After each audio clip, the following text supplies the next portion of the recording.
If you were never taught what your responsibilities are as a man in a relationship or in a marriage, you've probably made your own assumptions about what's right and what's wrong. And for many men, a day comes where they realize that they have done all the wrong things while thinking that they were doing all the right things, and find themselves surprised when their life is falling apart all around them. I was in a relationship for 10 years and made every mistake in the book, and I was completely caught off guard when she moved out with our 2 children, leaving me to navigate life on my own for the first time in a decade. At first I said I don't understand, I did everything right. But as I researched and learned what it means to be a man and what my responsibilities were as a man in a relationship, I soon realized that I had actually done everything wrong. If it's your first time here, my name is Michael Riggs. I'm a full-time author, entrepreneur, men's personal development and marriage mentor, husband and father of 6, and I teach men all over the world how to live fully optimized, leveled up lives. So if that's something you're into, definitely stick around, subscribe to this channel or this podcast, wherever you're getting this. And today I'm sharing 10 critical mistakes that I made in a relationship so you don't have to. And maybe this is reaching you just in time before it's too late. Hello and welcome to the Warrior Kings podcast. I'm your host, Michael Riggs, here to assist you on your journey to living a fully optimized, leveled up life as a man. So again, welcome and welcome back to the Warrior Kings podcast. It's great to be here today. It's great to talk to you today. If you're listening to this when it's coming out, it is Thanksgiving week. We have just entered the week of Thanksgiving here in the United States, and Christmas is coming up fast. I mean, time is really flying right now, but I'm super excited, looking forward to another year of doing this, talking to you guys. I have great visions for the future of this thing and my work, just really getting amped up for the new year. But with all that being said, let's dive right into the topic of the day, which is 10 relationship mistakes I made that I'm going to share with you so you don't have to make those same mistakes. So a lot of you know me as the guy who teaches men how to be honorable, respectable, successful men, and you know that I talk about marriage a lot and that I wrote the literal book on how to be a good husband, and you know that I'm a husband and father of 6. But what you don't know is what led me to this point, to want to share all of this wisdom with men all over the world. And this goes back to a few years ago, before I even knew what it meant, before I even learned what it meant to be a man, a successful man, an honorable, respectable, put together man. And like I said in the intro to this podcast episode, I was with a lady for 10 years and we had 2 kids together, and I did all of the wrong things in that relationship. And at that point, when she moved out, my life pretty much fell apart and I had to rebuild myself. And the first thing that I did was dive into learning what I had done wrong, and what I found shocked me. Like I said, I did all of the wrong things in that relationship, thinking that I was doing all of the right things. And flash forward a few years later, I'm now married to the woman of my dreams. We have an incredible marriage together. We're best friends. We have 4 more children together. And now I take everything that I learned from transforming my life and my mindset, and I share that with you here on the podcast, in my books, and all of that. So that's the background, and that is why I teach this stuff, because in my previous life, I was an absolute nightmare. Then I learned what it means to be a strong man, and then I found that it is my purpose to share that with men all over the world.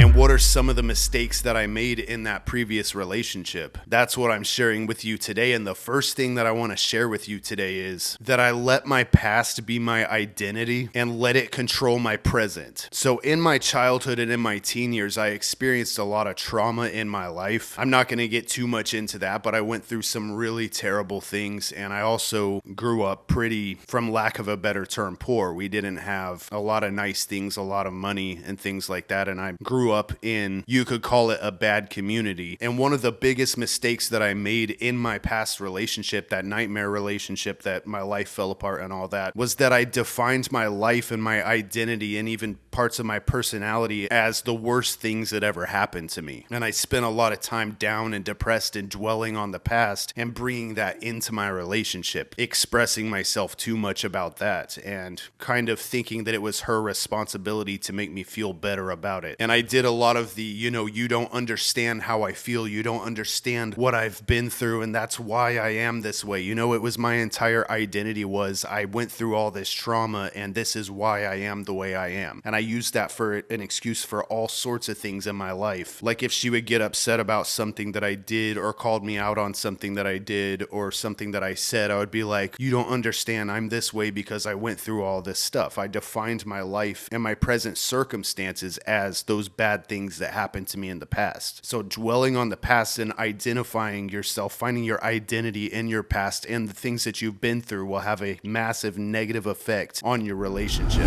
And another thing that relates to that, those bad things that happened to me in the past, is that unforgiveness is basically a poison. It's a poison to your mind, your mindset, your overall life. Letting go of the past and moving forward, living in the present and being optimistic about the future, that is where success comes from in your life. If you are identifying yourself by the things that happened to you in the past, not only are you going to be miserable, but the people around you are probably going to be miserable too, including your girlfriend or your wife. Letting go and moving forward prepares you to be someone else. If you want to level up every aspect of your life and have a happy, thriving marriage and a happy, thriving life, you have to let go of those things in the past, forgive those people, whatever you need to do to say, that is not my identity, that's not who I am. I am who I am right now, and a better version of me is coming every single day. I'm going to get better and better every single day. Reestablish your identity as how good life is right now, not what happened to you 10, 20 years ago. And the next mistake that I want to share with you that I made in that past relationship is overexpressing myself. Overexpressing how I feel and trying to get her to understand how I feel. And what it comes down to in a marriage or in a relationship is that how you feel is not her fault or her responsibility. So one of the biggest mistakes that I made was if I was upset about something, or even if I was dwelling on the past like I was talking about before, if we were having a disagreement, I would express myself emotionally outwardly by, this is a little bit embarrassing, but sometimes I would even cry. I would be like, you don't understand how I feel. I would yell, I would get irritable, I would bark at her, things like that. And one of the main pieces of this huge mistake is that I made the mistake of thinking that the more I expressed myself, the more feeling I put into it, the more she would understand how serious it was and how I felt. So I would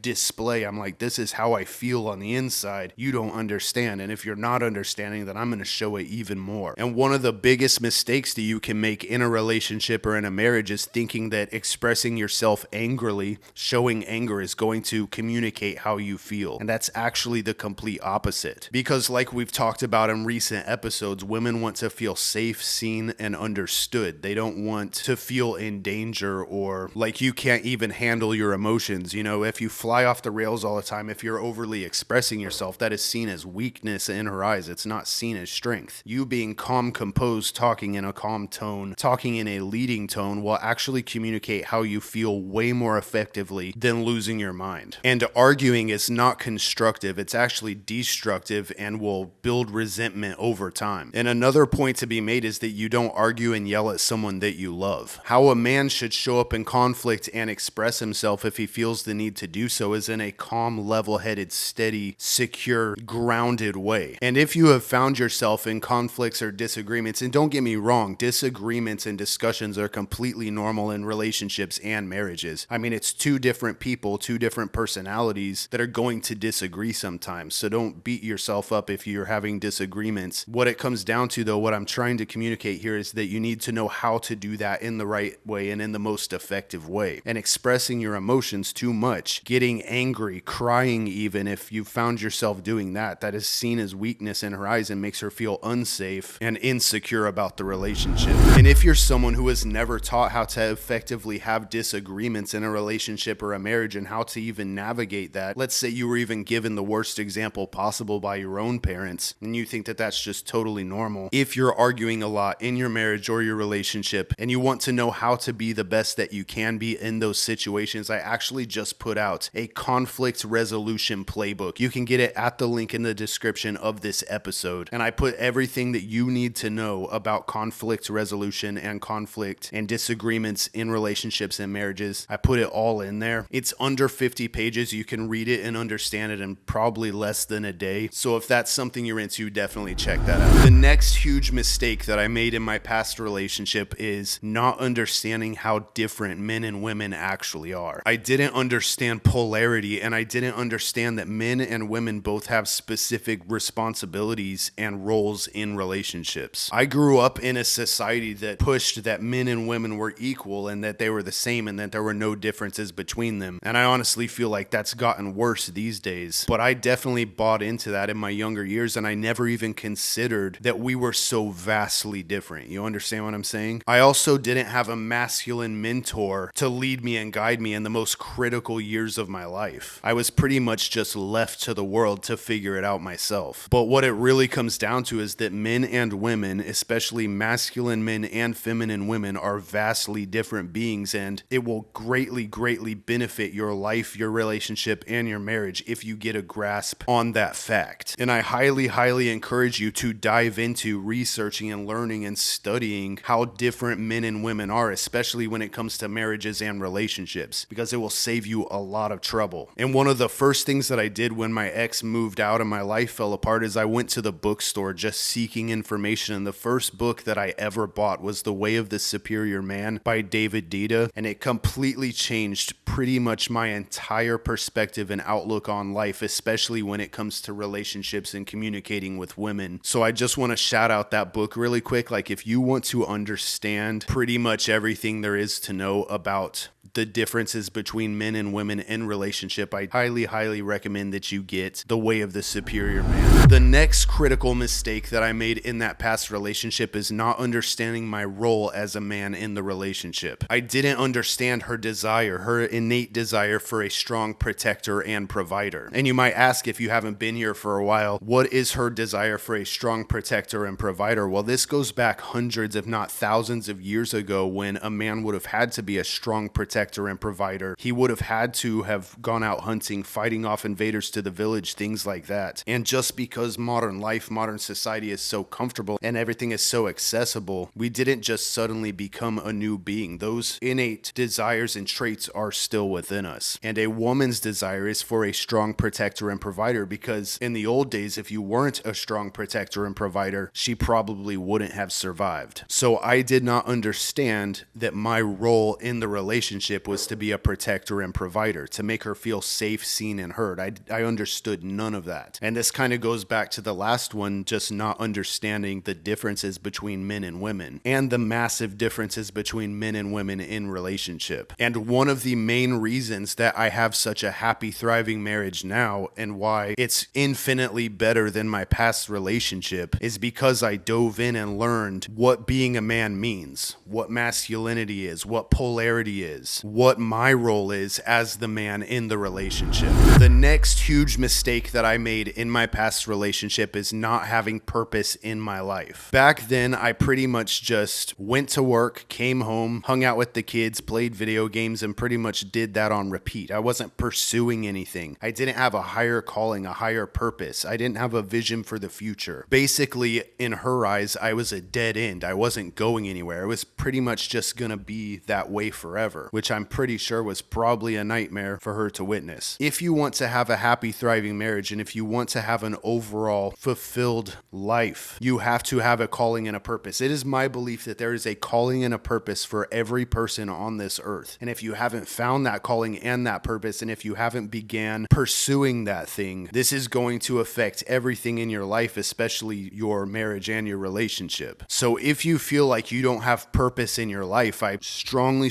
suggest that you find your purpose, find your calling, and pursue that thing relentlessly. Build a future of adventure and abundance. Begin building your lineage and your legacy. What people are going to say about you when you're gone. What did you accomplish? What was that thing? How were you serving others in your life with your unique gifts, your unique talents? And when you find that calling and that purpose and begin pursuing it relentlessly, you will see your marriage or your relationship level up like never before. She will look at you in a whole new way. She'll get excited about the future and where you're going and the thing that you're building. She will see that future of adventure and abundance in front of her. What it really comes down to is every aspect of your life will be leveled up by you having purpose in your life. The next critical mistake that I made in my past relationship was expecting her to be something or become something that she's not. And here's the thing, man, if you don't like certain things about her, or if when it really comes down to it, you don't even like her, you can't expect that that to change. Imagine that she is going to be how she is right now for the rest of her life, and if that's not something that you're into, that's pretty much not going to change. You can't force someone to become something that they're not. So when she would display those behaviors or those traits or those things that annoyed me, the things that I didn't like, I would get frustrated. We would argue about it, things like that, and I would try to convince her, force her to be something that she's not. And that is a huge critical error in relationship. If you don't love everything about that person, they're probably not the one for you. And that's just a hard truth. I mean, if the cons outweigh the pros, you can't force that to change. You know what I mean? So never try to force her to be someone or be something that she's not. Encourage her and nurture her to be who she is, her true authentic self. And if you're not falling in love with that, if you're not falling in love with who she is, her true authentic self, it's only gonna end up terrible, trust me. The next mistake that I made in my previous relationship is jealousy, like really, really toxic jealousy. And nothing will destroy a woman's love and admiration for you quicker than jealousy and accusations. And what jealousy shows is weakness and that you aren't secure in yourself. And if you're not secure in yourself, how can she be secure in you? How can she trust you? And this goes back to the woman's desire to feel safe. And if you aren't secure in yourself, you need to work on that before you can even love someone else. That's really what it comes down to. So I would do those things that were like, ask her where she is, who she's with, who she's talking to. I wanted to check her phone, all that crazy stuff. And I'm telling you, bro, nothing will destroy a relationship quicker than that. And if you're scared that she's gonna cheat on you or be with someone else or talk to someone else, how lowly do you think of yourself? You need to have some self-worth, build some self-worth, become secure in yourself. Be so secure in yourself and do that by leveling up every aspect of your life on such a level that you start to think, well, if she did that, if she cheated on me, if she was talking to someone else, that's the dumbest thing she's ever done, because why would she give me up? You know what I'm saying? If you're afraid that she wants something else, why are you even with her in the first place? I mean, really think about that. What do you think about yourself? Would you want to be with you? And the critical error with jealousy is thinking that if you're checking up on her, if you're checking up on who she's talking to and trying to control everything about her life, you think that you are keeping those things from happening, but it's actually having a reverse effect. And what jealousy comes down to and what control comes down to is fear. Jealousy will push her away way faster than it will get her to stay. Trust me. It's not doing anything for anybody.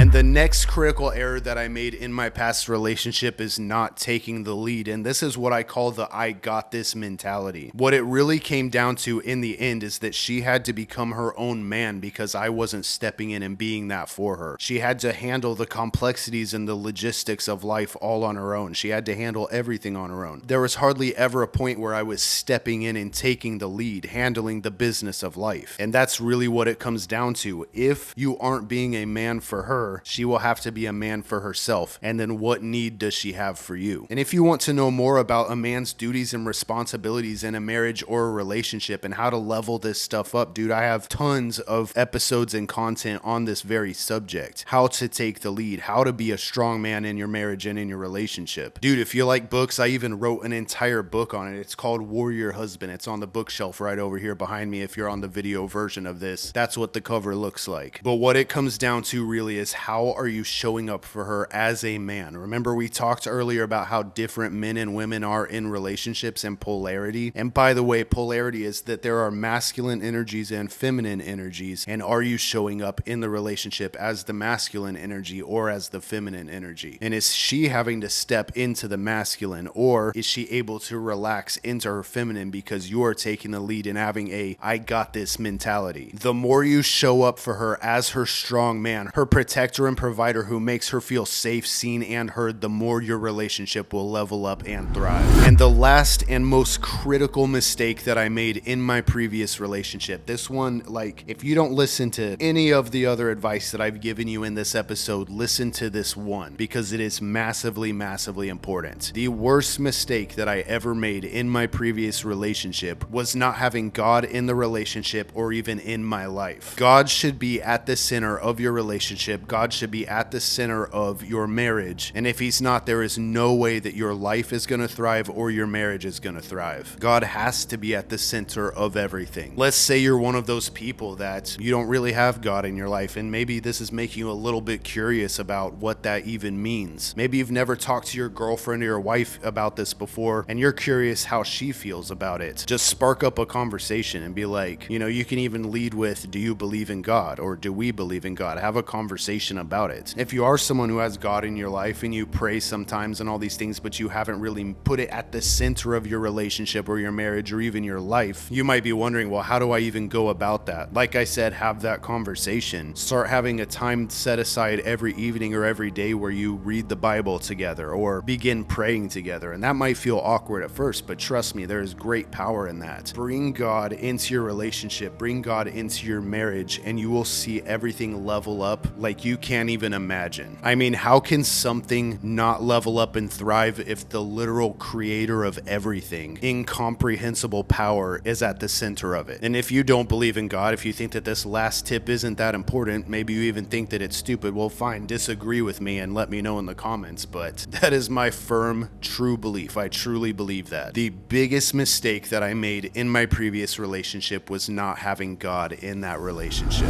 And yeah, man, that's what I got for you guys today. I hope you got something out of this episode. I hope this inspired you in some way to change those things. Maybe you've made some of those same mistakes before too, and this has brought your attention back to, damn, maybe that's the wrong thing to do, I want to have a happy relationship. I want to have a happy marriage. I want to have a happy life. Don't make those mistakes, bro. Trust me, because my life completely fell apart being that guy, that person. And like I said, now that I have leveled up every aspect of my life, now that I've changed, now that I've learned what it means to be a man and how to have a happy marriage, how to communicate with women, I am in the best marriage I could possibly imagine. Like, I wouldn't change anything. It is the best thing that's ever happened to me. And just a quick reminder, tons more episodes on this topic, how to be a good man, how to be a good husband. The conflict resolution playbook is linked in the description, as well as Warrior Husband, the book, if you want to grab a copy of that. And yeah, man, get out there, kill it, level up every aspect of your life. A life of overflowing abundance awaits you on the other side of you deciding to make the switch, make the change, and level up every aspect of your life. I love you, I'm proud of you, and you are going to do great things in this life. You listening to this right now, a life of overflowing abundance awaits you. Have a good week, guys, and I'll catch you on the next one. Thanks.